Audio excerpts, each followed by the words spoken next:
Hello everyone. So this is our first lesson on geometric inequalities.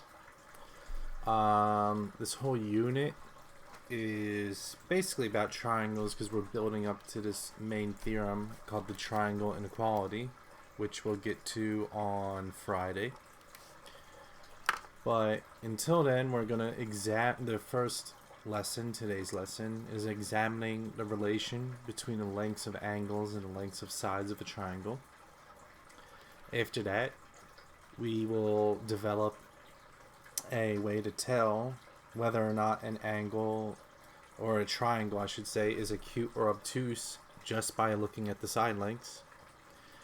And then the third lesson in the unit is developing the triangle inequality, which is one of the more useful theorems that we learn about, not only in math itself, but in fields like engineering and physics.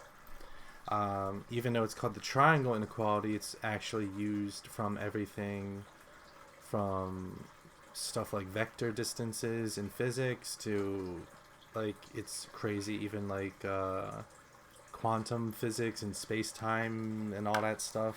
If you want to learn more, you can just go to a Wikipedia article. They have a good write-up on it. But anyway, let's get started. So, the sides and angles of a triangle.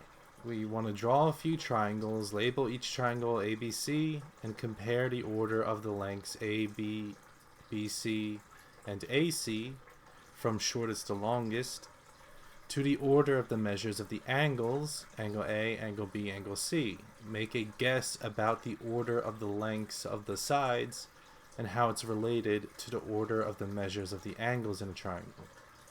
And try to prove that this guess always works, which is what we're going to be developing later in the lesson. And we want to consider all types of triangles: acute, obtuse, and right.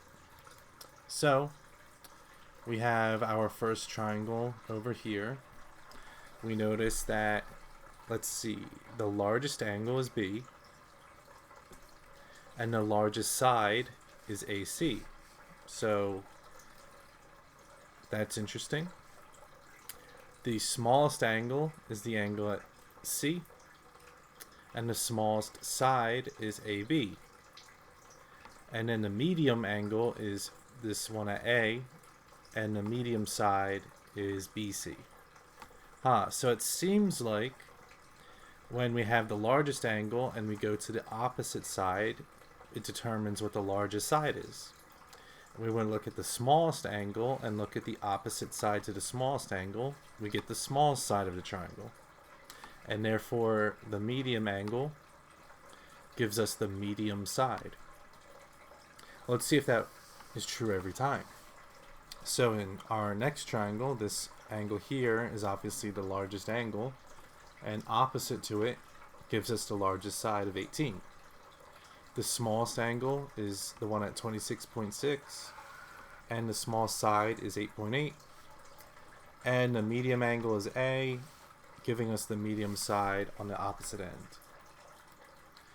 Now we have a right triangle over here, and the largest angle is the 90 degrees. Well, this should be obvious. We kind of know that the hypotenuse is the largest side. The smallest angle is 41, which is opposite to the small side, and the medium angle is opposite to the medium side. And it's true even in these cases. We have 144 degrees to this 21.9, which is the largest side of ABC. Smallest angle at B, opposite to the small side, 9.4. Medium angle to the medium side, and it's even true in this other triangle here. In triangle ACD, largest side is 9.4, largest angle is 90, and so on and so on.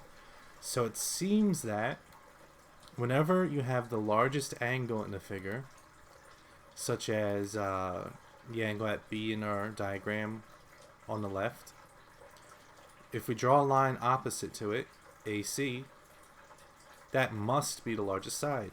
And throughout this lesson, we're going to be proving that this is always true.